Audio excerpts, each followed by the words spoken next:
Friends, this is Srihari Atluri, your host for today's show. Welcome back to Nri Samay. I hope you're having a great day.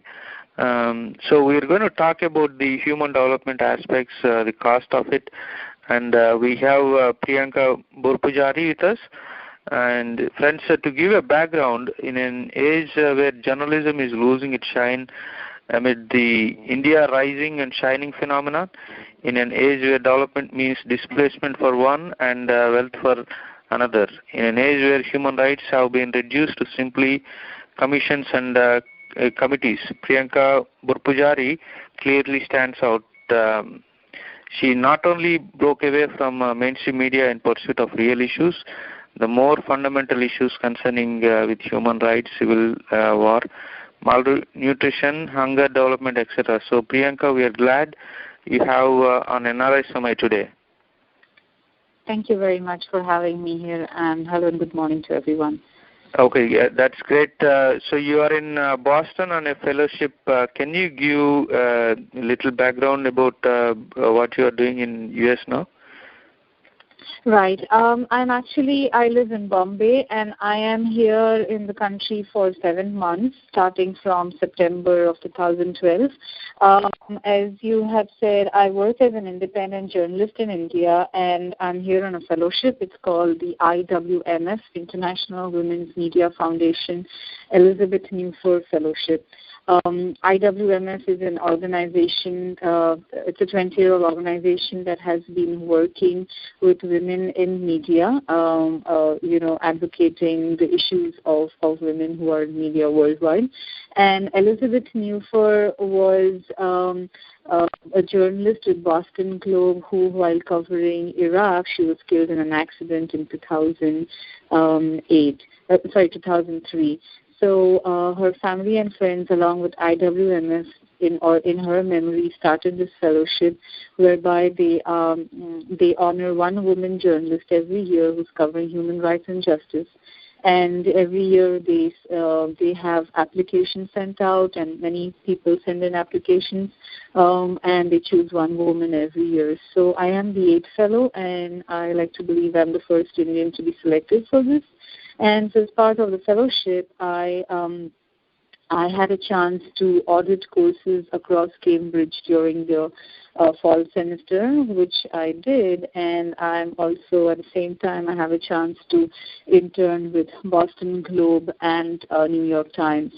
So I'm currently working on my internship with the Boston Globe in the editorial page, and I am also taking up several speaking engagements like this one for Nri Samay, but I'm traveling around speaking about my work and thereby the story of India that goes unheard. There's also a photo exhibition that I am traveling around with, which is more evidential in nature rather than just photography, which talks about the same thing. So that's how I'm here. Okay, that's awesome. You at one point you were working for Mumbai Mirror and Asian Age. Then you became freelancing, and now you are in at this fellowship. So, is this a progression of what a normal journalist would take? Is this the progressive path, or did you break away from the mainstream and you are in a different path? I think it's a very personal choice. Because progress is a very personal factor. For me, it would have I can just talk about myself. I cannot talk much about the others. I really wanted to write about some of the glaring issues of India, of the city of Bombay, and which is why I had taken up a job earlier with Asian Age, and then later on I moved to work with a business website in Delhi. I worked on a documentary film and came back to Bombay and worked as a crime reporter in Mumbai Mirror.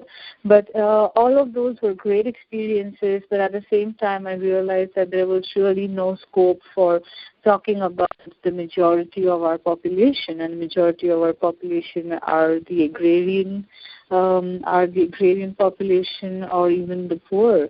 There is just no scope for that. It was very interesting how only certain select stories would go out and be published while news about certain people are just pushed aside. That's when I decided that it was just getting a bit too much and I would not be able to do what I wanted to do, while at the same time I wasn't quite clear about exactly what I wanted to do, but I just had to leave my job at Mumbai Mirror and venture out on my own.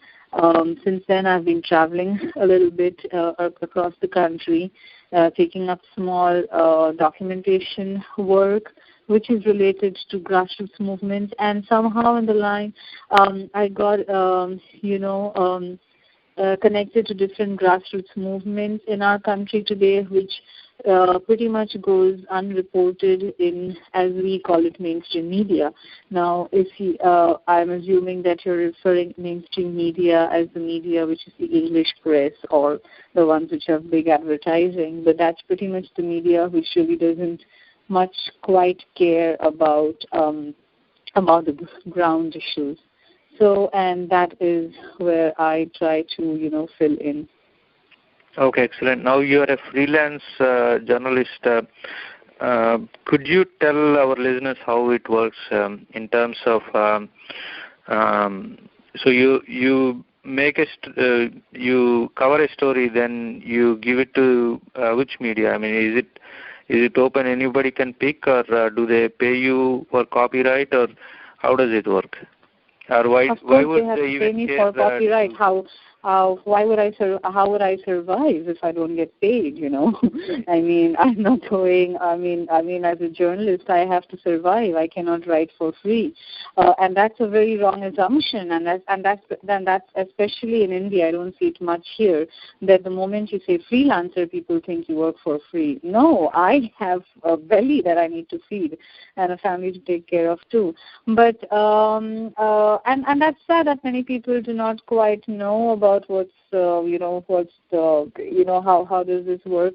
But the way I work it out is basically so here's the difference between an independent journalist and a freelance journalist. Freelance journalist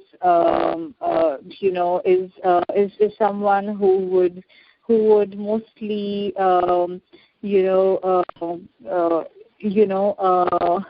who mostly gets commission work by an editor saying that, that they're like, go and do this story, this is the story that we want, etc., versus I who try to just go to a place, cover a story, and then come and pitch it to a news organization. So I pitch it to them saying that, hey, look, this is a story that I found.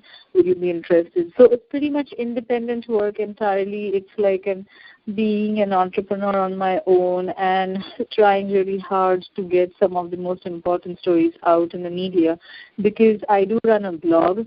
It's you can just type my name in Google and the link will come up, but it's Priyanka-Borpujari.blogspot.com, and that's where I have been reporting most of the times about about all that I have been seeing, which is pretty much the violence that we really don't talk about in mainstream media. And through them, I also then I try to pitch these articles to the mainstream media also and get the voice heard. It's a fine balance, because my blog has a certain amount of readership, but it can no way be compared to a mainstream media's numbers, because finally that's where they have the big numbers. Yeah, so we'll talk about the human cost of the development in just a minute. That's the core of the issue today. But since you are in US for a few months, and I'm sure you are following the news here, can you compare, as far as your stories, the kind of stories, the social issues that you cover, how is the coverage in the mainstream media in US for such kind of stories versus in India? Is it easier here, or is there even a comparison?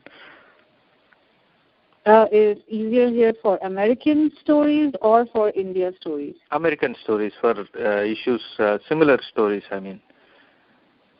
Well, I mean, I am currently in Boston Globe, and it's nice that in the last 5 days they have done a daily for us a series on Dorchester, which is not a very socioeconomically upward of market area, and that's always seen like a problematic area of the society. It's very encouraging to see them devoting time and space to something like that, and just trying to see what are the issues, why a certain society is ailing, and really what can be done about it.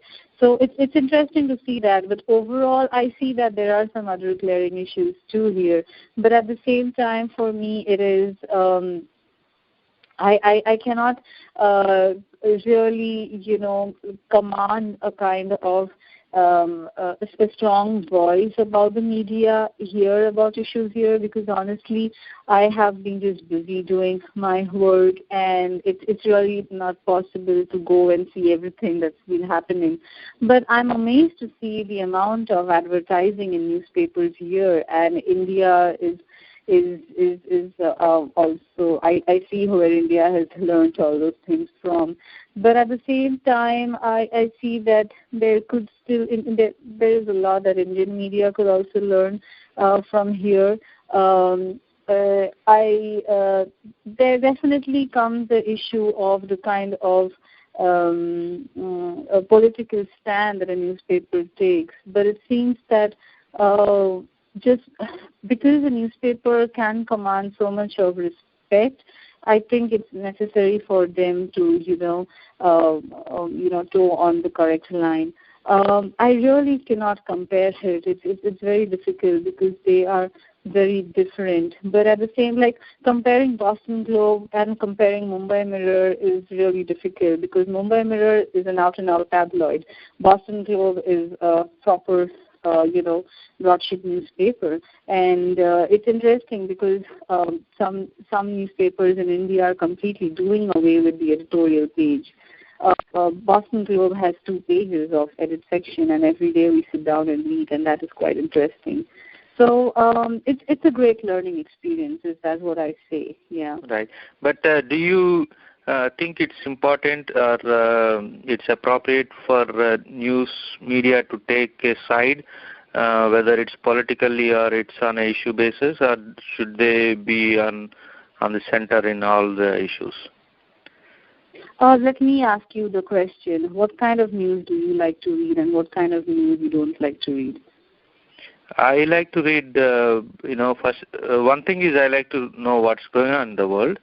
And second thing is I would like to also know about the opinions, but I read both sides. If I know one news media is covering on one side, I also go to the other side, and I also try to get more facts. So I try to be balanced in that way. Yeah, so I mean, as you said that your attempt is a kind of balance, I think every newspaper is also trying to balance and give a very balanced view also. I think even after you have read both newspapers, you are going to make your own independent viewpoint. That is at least my guess. That's how people, operate. But it's a very tricky question, because if you look at mainstream media in India right now, they have a certain line that they're towing, and that is because it's seen as mainstream. If I'm writing something that is completely different, then I am said that, you're not giving a balanced view. But then neither is the mainstream media giving a balanced view. I mean, it's my counterpoint. The whole idea is that if a newspaper is the newspaper really being democratic enough to give every viewpoint? And I think that is very evident in the first and last paragraphs of this story that they do it. What is getting more coverage? And are they also taking up stories well enough beyond after the event is over? That is crucial. And I think in that itself, their standpoint or their viewpoint is like very, very crucial, and that's how it comes across in the way they like cover stuff. Right. So when we talk about the cost of development, could you give some maybe an example or things where it's not what we see in the traditional media, mainstream media? So can you give one example of a story or something that you covered, maybe something in a Chhattisgarh or an Assam or wherever you did? I'll speak. See, this is a very, very broad question, and usually this question I answer by giving my 40-minute talk for which I'll be traveling around. So I'll just try to make this very short. But what I'm trying to talk about the cost of development is this. For example, right now everyone on social networking sites, every Indian is talking about this gruesome rape case that has taken place in Delhi. And it's interesting that everyone is just talking about this singular rape case. Nobody's talking about the rape that has taken place in the same week in Bihar, in West Bengal, in Tripura, in Meghalaya, and again in Yamunanagar in Delhi. It's only, and these are literally from very remote areas. Only the case of a very urban case makes it out to the newspaper and into the news and also in the discourses of or like even in the social networking sites.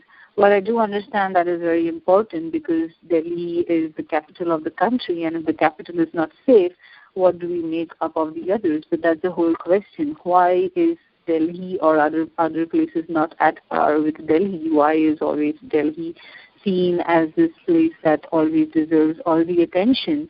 That's because our rural India is just ignored.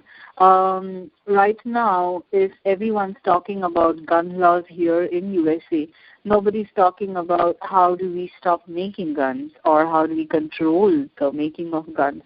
Well, they wouldn't do so because the raw materials from guns are coming from India, and that's the whole cost of development.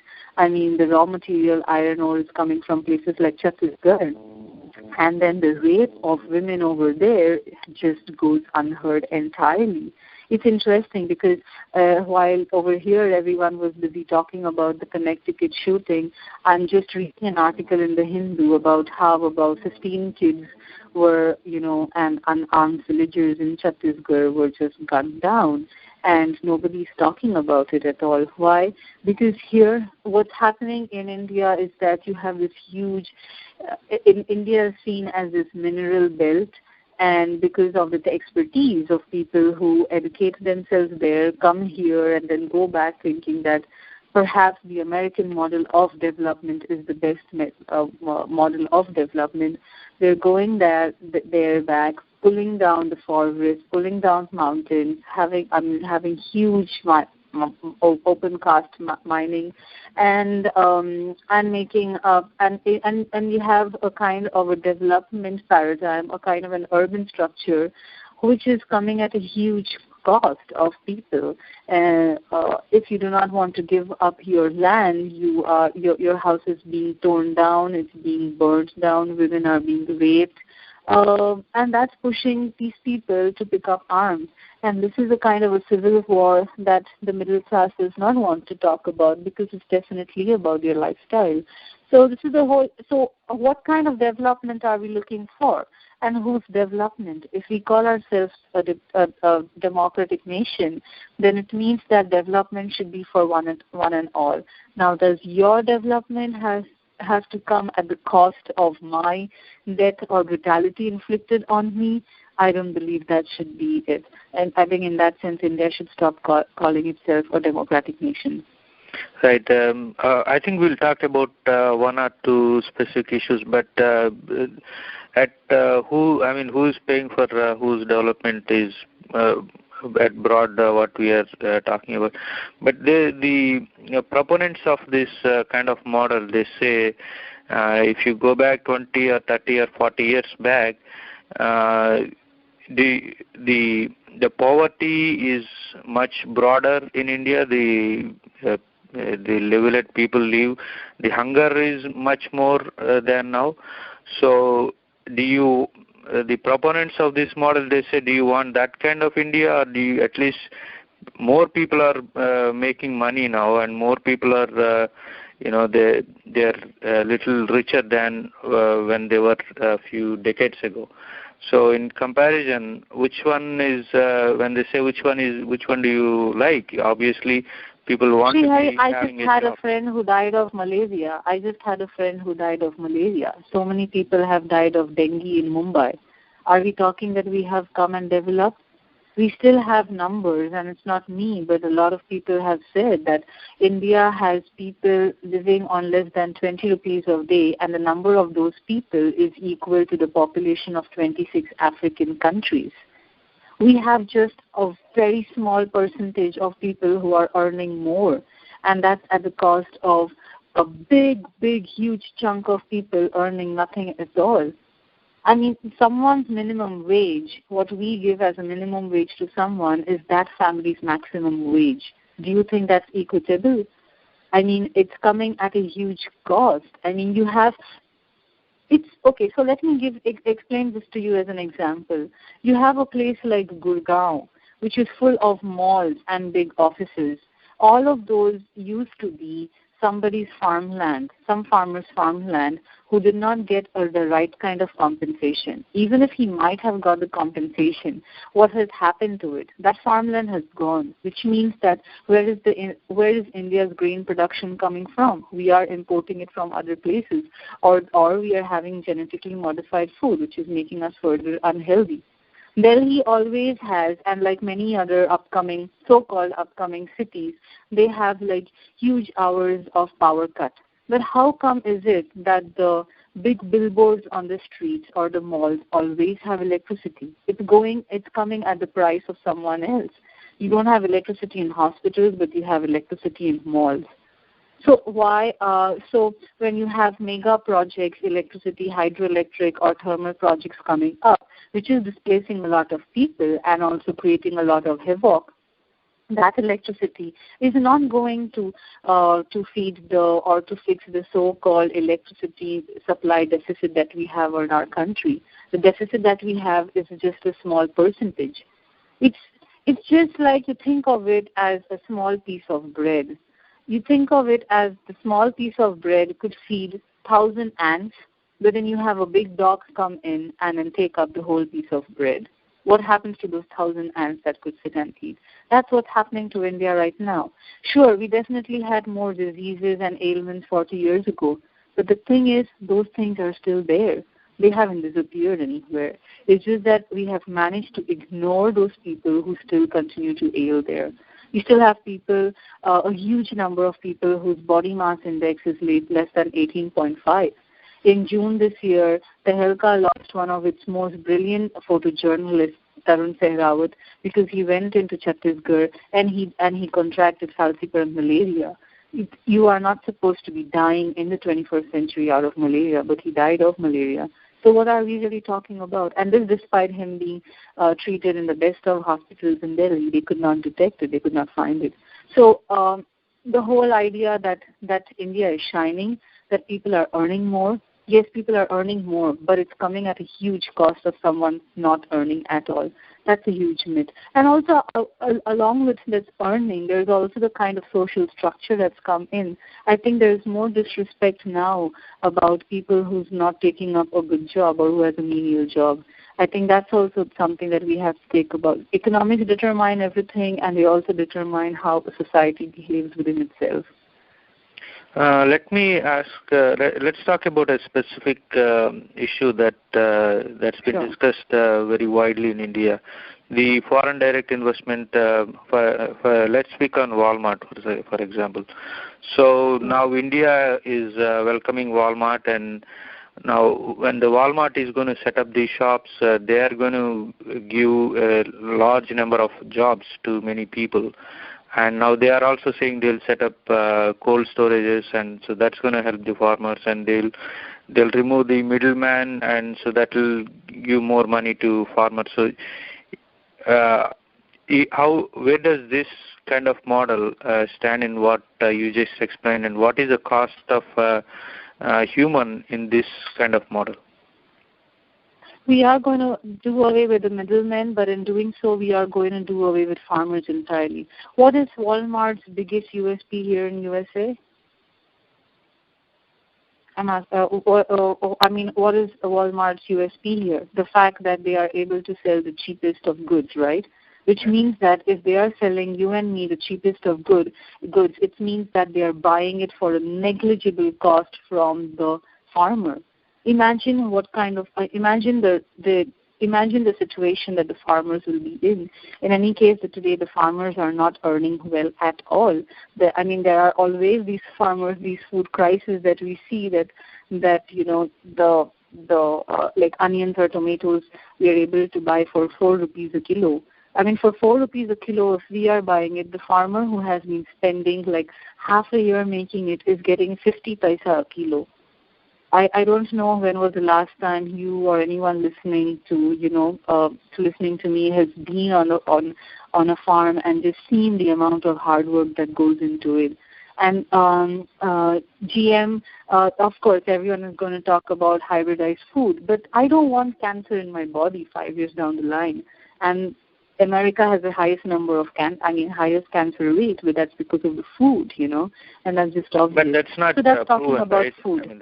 There's no scientific proof that that's a reason. Well, Srihari, I can tell you how I feel. Priyanka. But let's just finish Walmart. It's not proven, but at least I know how my body is talking to me the moment I'm here, how I feel unhealthy here, and most Indians that I speak to, they know that yes, the first few months you come here, you feel unhealthy because of the unhealthy food. The very fact that we are being sold vegetables in frozen plastic, that just not is how human body is supposed to consume fresh fruit. Secondly, talking about middlemen, yes, but India's economy thrives on these small, as we call it here in America, mom and pop shops.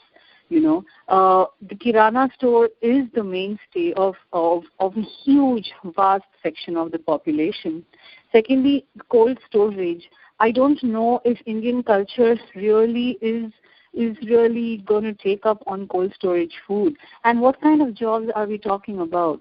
Jobs which are going to have like crazy hours with minimum wage, and for whom?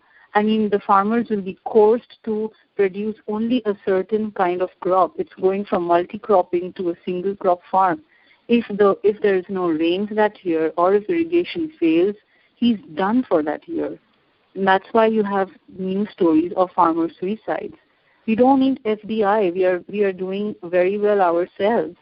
But we are not, right? The point you raised about the farmer suicide, happened before the FDI came, and so we. Yeah, it has been going on. So if we do that, it's just ensuring that every farmer does definitely kill himself.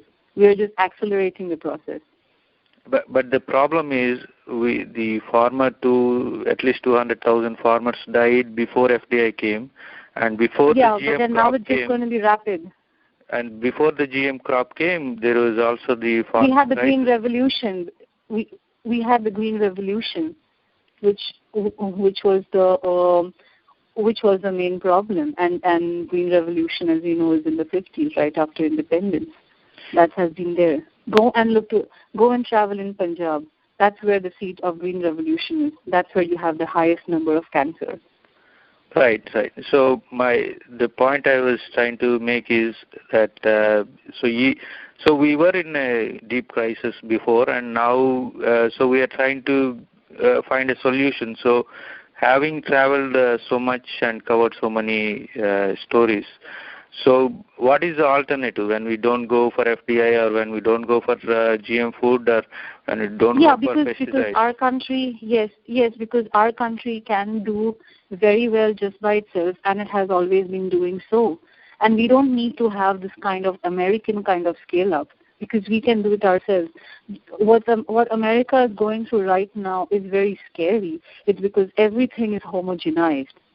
It's very interesting that in the month of December, I'm able to eat mango. I can find mango in a mall. That is very, very scary to me. Even if it's coming from Florida, that is scary, or even Mexico. It's funny, we don't allow Mexicans to come into America, but we allow their mangoes to come in. But it is scary because we are playing with the food cycle. We are like just playing around with nature. India is taking care of itself. The question is, are we trying to address the issue that, yes, we are going to look into our seasonal cycle and eat only what's required, and we have enough of that? Are we making use of all our laws to ensure that the food and the grains that come out as part of ration or that is being given out is that being distributed well, efficiently? You're talking about hunger, but we have had enough of those news reports where food grains are rotting away in godowns. What are we doing about that? Are we trying to ensure enough? Are we trying to ensure good enough? Are we allowing farmers to protect their own seeds, which have been doing well? I'll give you an example. In a small taluka block in Madhya Pradesh, some school students decided to do a study of health, this general health, and they did a survey across 6 villages, and they found that all the children in all the 6 villages were malnourished, and 2 of them were severely malnourished. When they started talking to the elders that why has this been so, they say that because about 30 years ago we had about 100 types of fruits and vegetables, 120 types of fruits and vegetables. Today we just have 20 types of fruits and vegetables.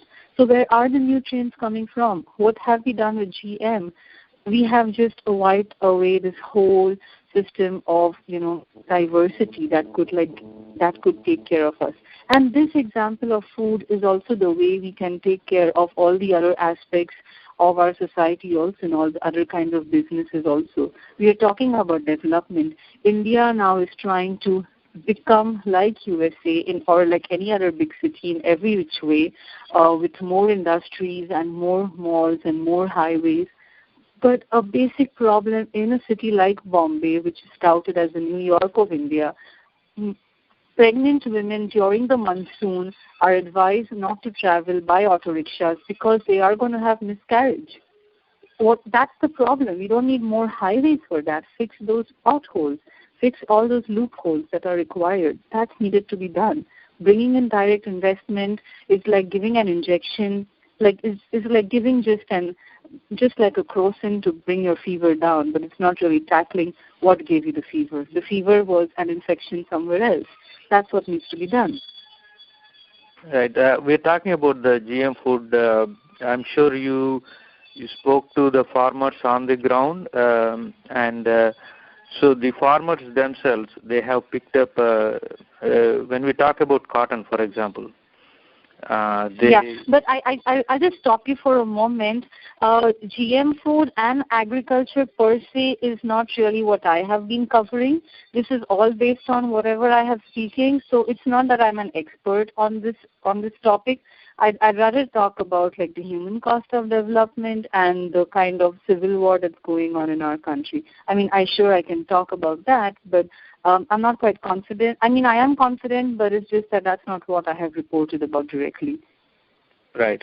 Okay, that's good, because we have a whole, in January, we have a whole show dedicated to the GM food, so which will be, it's a debate, so 2 persons who have filed cases in the Supreme Court, one saying we should ban it and the other saying no, we should not ban it.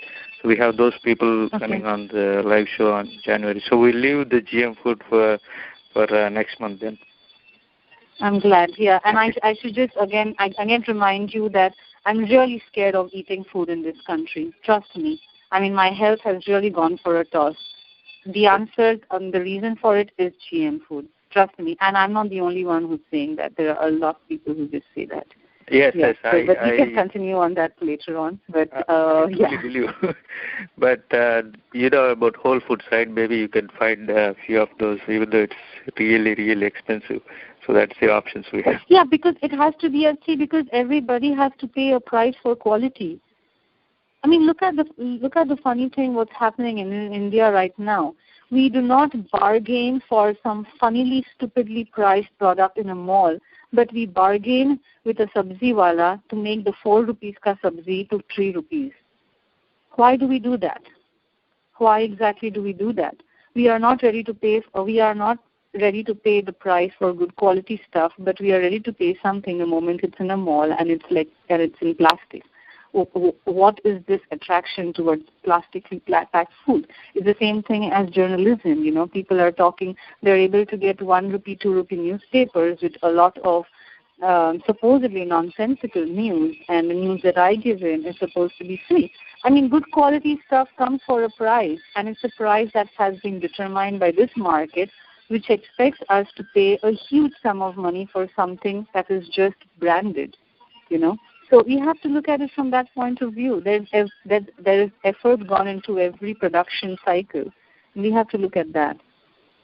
Right. And when we talk about the human cost, obviously what you mentioned is about mineral extraction in India, and how there is a retaliation, especially in the tribal areas. Can you give a specific example of a story that you have covered in this regards? Yeah, I will tell you the story of this lady. Okay, I just need to interrupt. Can you hear me clearly? Because there is some noise in the background. I was actually just telling our studio manager, I was trying to find where it is coming from. But it's very bleak. It's not that strong. Okay, no, there's some construction sound going on behind, and I cannot evade that. Anyways, I'll tell you the story of this lady called Nri Samay, with whom I have spent time. She's an Adivasi woman. I never understood her language. She never understood my language. We just communicated over 10 days that I was there around her. She was around me with sign language, and we really bonded.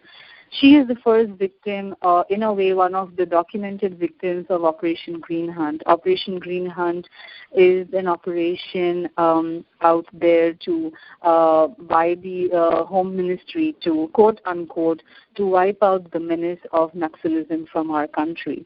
Where the Naxal menace is also the place where we have our deepest of forests, where you have the purest of water and air, and also where you have the richest of minerals. Nri Samay, in her village, her village is in a place where there are all the minerals. They are not ready to give away their land simply because their little land of 2 acres of farmland is precious to them, and the compensation thrown at them is just nothing. And the jobs that they are promised is something that is just, it strips them out of their dignity. So anyways, she is someone who suffered 4 bullet injuries on her leg. Today, I really don't know where she is, even though she is the petitioner in a Supreme Court hearing against Operation Green Hunt. This is the kind of story that we're talking about. When Salwa Judum, a kind of peace militia in Chhattisgarh, was launched in 2006, that's also when some of the biggest of companies like Tata and Birlas and Jindals signed MOUs to take over vast tracts of land in Chhattisgarh. That's when those MOUs were signed. That's also when the Prime Minister Manmohan Singh announced that the Maoists are the single greatest threat to our country. And that's when all the violence began. 644 villages, people left those villages and ran into the jungles between Chhattisgarh and Andhra Pradesh. Where are they now? No idea. Those lands, that's the precious land that they have been sitting on, that which is their land. The question is that whom is this development benefiting? It's benefiting companies who are already getting benefited already. There are people who have, from previous such MOUs, received compensation. It's a paltry sum. It's a very, very paltry sum. If I'm in my house in Bombay is up for grabs for something like 1 crore or say 75 lakhs, and I'm just giving like 10,000 rupees, I'm not going to take it. And that's exactly the kind of numbers that we're talking about. So when you're not ready to give away your land, they're sending the militia, they're sending the cops, and then we just have a huge bloodbath going on. And you never get to hear about this place.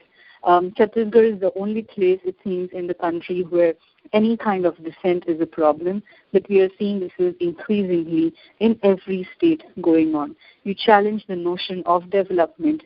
There are huge mega projects coming up in terms of hydroelectric projects, thermal projects. You have the Kudankulam movement going on. But what's happening, people are being crushed. And sorry, that's the whole question of development. I mean, whom are we developing for? If Kudankulam plant is for electricity, but for whom? We have the problem with our electric system is that first we need to try and fix in the bad system of distribution of electricity. We need to fix up those lines before we need to think of further production. And the further production is coming at this huge cost of our rivers, our water, of people. Are there less people than you and me? I don't think so. So that's the human cost of development that I'm talking about. You mentioned about Soni Sambu, and you said you don't know where she is, and also you mentioned there's a lot of people, a lot of villages, hundreds of villages got displaced.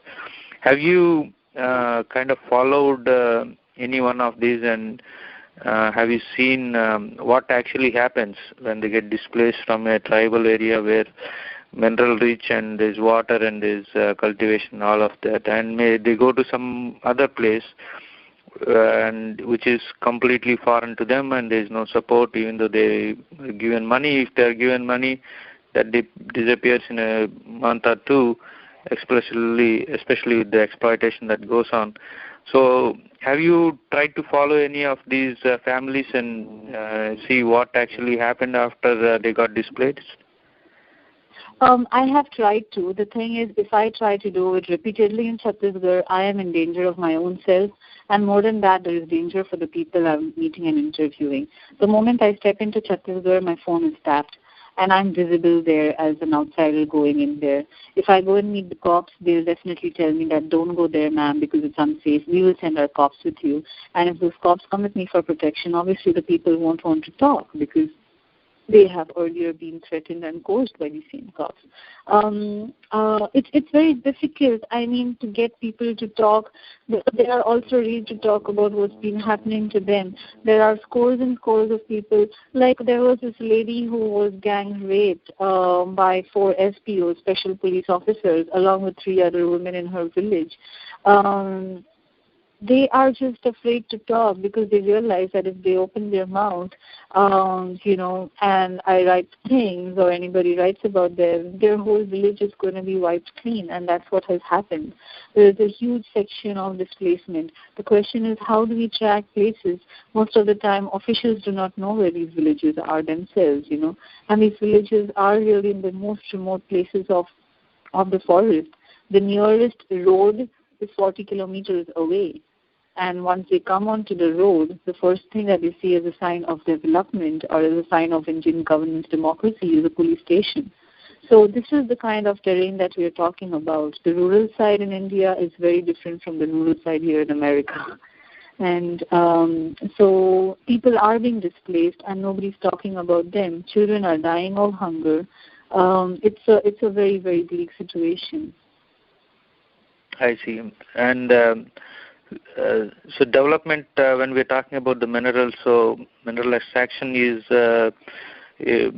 certainly, without the minerals like iron ores or copper or bauxite, so how do what is the alternative is what I'm trying to ask. So if we don't do any of this, if we don't do the extraction, so where does the development come from? We obviously need iron to build maybe a road or something, maybe a bridge or something, right? We can't say we're not going to build any bridges or we're not going to build any dams or the industries. Right. Couple of points here. First, we have to ask ourselves, what do we define as development? Secondly, development, but for whom? Who are the people that if we are talking that after we have resolved our first question, what is development? And that will require a lot of thinking on every individual's part on his own. What does he or she think of as development? Once we have determined that, we have to ask our next question is, whom is this development meant for? Is it for you, or is it for me, or is it work in a way that will work for both of us? Secondly, development has happened without causing havoc. We definitely need things. It's just that me trying to eat my 1 month's meal today, that's just not going to happen, I'll have to use only as much as I need. The thing is, what's happening right now, it's just a whole mad desire and want. If we have FDI come in and Walmart come in, what is the need? I understand Walmart just has its own business reasons. I'm asking from the point of view of need. What need does India have for Walmart to come in? Are we going hungry without Walmart? No, we are doing well with a hunger. People who are hungry are going hungry, and the ones who are not going hungry are the people who are going to access Walmart, are people who are able to do that well enough. What need do we have for that? Secondly, what kind of bridges are we talking about? We still have roads that are being dug up, or we just having roads which are not there at all with existing materials. Are we talking about those? We still have so many places that still have bridges just made of bamboo, and people are making it on their own. People are finding their own solutions. We don't need the kind of democracy where a government or someone else decides something for us. We have to decide it our own self. It really has to be a responsive democratic government that we're talking about, where our decisions about our development is done with our consent. And that's what's not happening. If we're talking about mining, we have to ask, where is that mine product really going? Is it really going for our development, or is it going to make guns for some another country? Everyone's talking about the gun debate here. Nobody's talking about how are guns produced, or who's making them, where are those coming from. It's a whole cycle, and we really cannot stay isolated from that. If you're talking about industries, again, for whom is it? How much is it going to benefit? I personally feel our country has everything that it needs to take care of itself. It's just that the rich are getting richer and the poor are getting poorer, and this is that gap that we need to fill. But the problem, part of the problem, I guess, is the majority of the Indian people, if we take in the sheer numbers, actually most of them are poor. But if we take the majority of the people, that's what they want, right? They're looking for more of this American type of development model. They're insensitive. Not everybody, but I think more than 50% are insensitive to these kind of issues. I think you have very wrong numbers, I would say, because I don't know how can you say more than 50% of the population has that. Because another vast population is this population which is not registered anywhere, for example, like these displaced people. 644 villages, about 2 lakh people. That's it. So does that 2 lakh equal to the number of people who are in Andhra Pradesh or say in a place like Hyderabad? No, it does not. Maybe Hyderabad's population would be more than 2 lakh definitely. But the point is let me tell you the reason I mentioned that. I understand. We are neglecting a whole section of population just by assuming that only the middle class, the drives and the demands of the middle class equals to the drive and demands of the whole country. It's not so. We still have. I have traveled.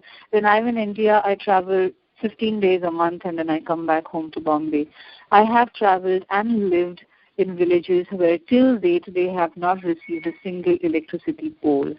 This is even when 1 kilometer down the road on the farmland that they used to farm, this family, their farmland has been taken over for a factory which has electricity 24/7, and they won't even get a needle out of it. So this is the kind of situation are we talking about.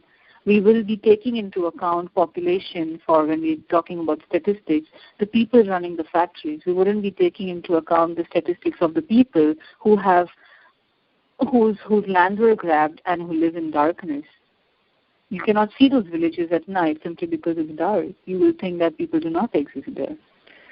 So so this whole demographics thing that people want it more, it's it's definitely a kind of temptation, but then it's coming at a huge cost. All I'm trying to say is that, is it worth it? Yes, it feels good to, have a great lifestyle. I'm not asking everyone to leave their lifestyles or anything. All I'm saying is that question everything and the source of everything that comes on our plate or comes to in our lives.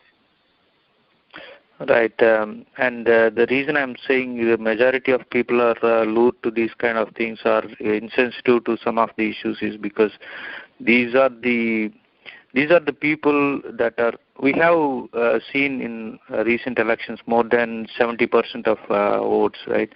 So majority of people are participating in this, sending these representatives to the houses, and now these are the people who are going there and making the laws. These are the people who are bringing in FDI. So now people seem to be fine with that. Don't you think so? No, I don't think so, because people are screaming. You look at Facebook, but Facebook is really not a great, litmus test. The most intelligent and hardworking people do not have time to spend time on Facebook. But everybody is complaining about the country. What is it that they are doing? We have a brilliant constitution right before us. We have brilliant acts to take care. How many of us are making use of the Right to Information Act? How many of us are really going and asking our MLAs or the people we have elected that, hey, this is what you promised to us, and this is what we have not got? How many of us are really going beyond just voting? I mean, we are living in a proxy democracy where we think that we have done, and bas ho gaya, we have done a lot. And then it's stupid, and we are expecting these officers whom we have elected to rule to do everything. We have given them the loose. We have let them allowed them to let loose and to rule our lives in the way that they think, because we have decided we are not going to open our mouths and voices about it. How many people really make use of the Right to Information Act? How many of us really go down and actually during the campaigning by a minister really ask him, what are you going to do about this particular issue in my area? Nobody cares about that. It's only about choosing the lesser evil because that's convenient. How many people then actually even go to vote? Over here it was not even a holiday, the voting day, but in India it's a holiday and people just take off on a long weekend. So I think it's very wrong to say that, what do we do? There's so much that we can do, and it's only us who can do. And I think the perception that people here in the U.S., the Indians here in the U.S. feel that India is only that's what's happening in the cities, because that's only where things can be reported about. You have enormous, beautiful, inspiring struggles going on in our hinterlands that do not make it to the news reports elsewhere, simply because it's too remote, one, and simply because they think that that's not as important as Kareena Kapoor's wedding, perhaps. So everyone knows what's Kareena Kapoor wearing for her wedding day, but nobody knows the fact that 25,000 people are out on the streets. That is democracy out there on display, that people are coming together for something. They have left behind their homes, they have left behind their priorities in life, and have made participatory democracy a priority in their life because it affects everyone. So, I refuse to believe that that we can do nothing. I refuse to believe that we are important. Right. I can totally agree with that. Before I let you go, I want to ask one more question. Sure. Probably it will take more time than I think. I'm fine. If the listeners are ready to listen, I'm fine. Have you covered Soni Suri's story, or do you know about what happened? Yes, I know every detail of it, yes. Okay. I have also written about it in Boston. Some background, because I think it's relevant to what we are talking, and most people may Sure. not have heard about that story. Sure. People who are interested could go to sonisori, SONISORI.wordpress.com. Sonisori is a woman you should all be concerned about, because think of it as how would you feel if the police officer is inserting stones inside your vagina and anus and then that police officer is given the Gallantry Award for being a brave officer. Soni Sori is an Adivasi woman from Chhattisgarh. All she wanted to do is to be the best in her job, and that's being a teacher in a school.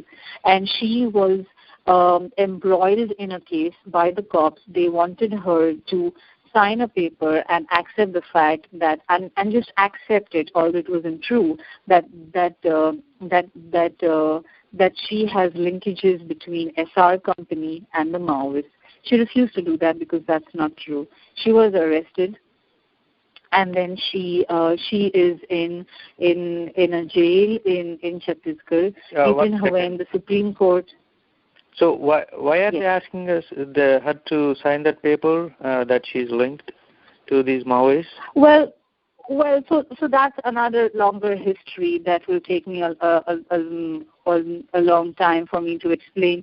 But I can just quickly say that the government has been trying to establish a nexus between SR and Maoists to show that the Maoists have been taking money from a contractor of SR.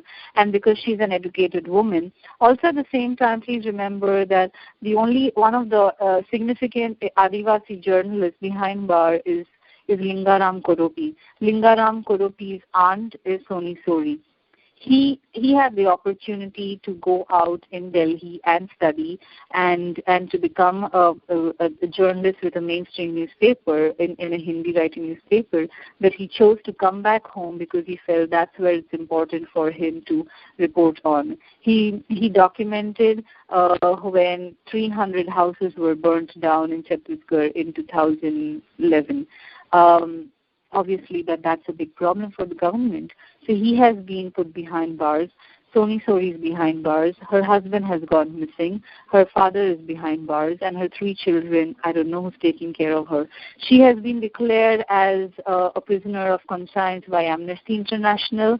And she is really someone who is caught in this whole battle of this cost of development that's happening. What are we really doing for a woman like her? I appeal to every listener to just shut their eyes for a moment and imagine the women in their lives, whoever it is, or the women themselves, to imagine is it justified enough to have stones shoved up their body cavities and then have the same officer being given Gallantry Award. This is not a democracy that we're talking about. Even prisoners have rights, and this is not something that any prisoner should be tortured with. That would have made huge news here in the U.S., but in India, it's being reported about very skeptically. But then again, she continues to be in jail. The Chhattisgarh police is flouting every Supreme Court directive. They wanted her to be treated at AIMS. She was treated at AIMS, but again, she's been made to disappear. She is having a hunger strike inside the jail to talk about the kind of torture that she's having to face. She needs to be released, and it's necessary that, because in her freedom is our freedom associated. I really appeal to everyone that every time you're enjoying some kind of, every time you are having a nice time, I'm not saying that don't enjoy it, but just think about at what cost does our liberty come. Every time we're talking about development, it definitely comes at a huge cost. And Soni Sori is the one who's putting up with a horrible, horrible cost of it. So where is Soni Sori now? She is in a jail in Chhattisgarh. I believe it's in a jail in Raipur, or she is in police custody. She is in judicial custody in Chhattisgarh right now. And what is the charge on her? Oh, she has several charges on her.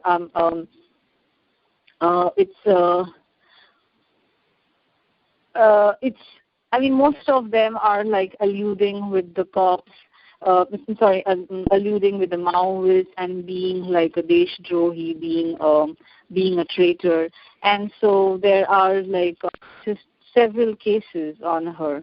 If anybody is really interested, just needs to, just type Sony Sori on Google. Everyone's online can just like see what's been happening there. So she is being tortured, and Amnesty and NHRC and everyone is asking for a probe, but just somehow, because they realize that the moment she's out, there is going to be a lot of because when she comes out, she's going to be speaking about a lot of things. So yeah. Okay, thanks for sharing the story with us. And before you go, is there anything else you would like to say to the listeners?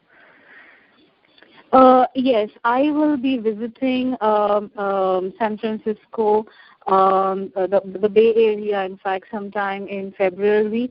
I have a photo exhibition that I would really request you all to come and see to understand what's happening in India. That's something that's not spoken about loudly, and that talks about almost every aspect of our country right now. And I just urge people and our friends to just understand that that whatever India is talking, whatever our country and our press is talking about India shining, please go deeper into it, because every time that there is a case of someone being tortured, there is much more to it. So don't just dismiss it as, oh, it must be something or the other, but or something that's not important. Someone being tortured is very much connected to our liberation. And please do not feel that there is nothing we could do. There is a lot that can be done. If you're interested, please feel free to contact me. There is always a lot that can be done and that has to be done. We are not important. I think we owe it to our freedom to do a lot about those who cannot, who are paying the price for this idea of so-called development. And where can we find details about your photo exhibition?